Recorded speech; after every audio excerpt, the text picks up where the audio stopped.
BTS GTLA, c'est le BTS Gestion de transport et logistique associé au lycée Touyanou Le Gaïc de Papara. Ce BTS forme des techniciens qui vont organiser le transport de marchandises, uniquement de marchandises, que ce soit en national, c'est-à-dire local en Polynésie, ou à l'international. Le technicien BTS GTLA organise aussi tout ce qui est logistique, notamment l'entreposage des marchandises. Cette formation est une formation d'avenir car de plus en plus, nous avons besoin de logisticiens.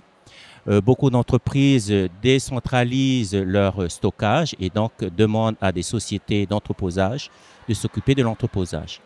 En Polynésie, ce BTS est assez recherché.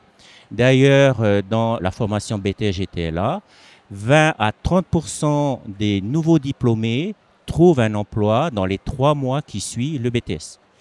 Tous les ans, je reçois des offres d'emploi d'entreprises qui recherchent donc des titulaires de BTS GTLA.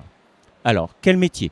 Le BTS GTLA peut être un responsable d'exploitation, c'est-à-dire qu'il va s'occuper de l'organisation, du transport des marchandises, aussi bien réception des marchandises que expédition des marchandises. Comme je l'ai dit, en local, mais aussi à l'international. Tout type de transport, que ce soit du routier, du maritime ou de l'aérien. Il y a aussi donc de la douane à l'intérieur, puisqu'il y a du transport international.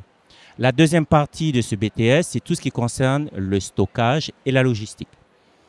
Quelles sont les difficultés de cette formation? Il n'y a pas vraiment de difficultés, si ce n'est être intéressé quand même à tout ce qui concerne la technologie, parce que tout ce qui concerne le transport et la logistique, il y a beaucoup de nouveautés technologiques.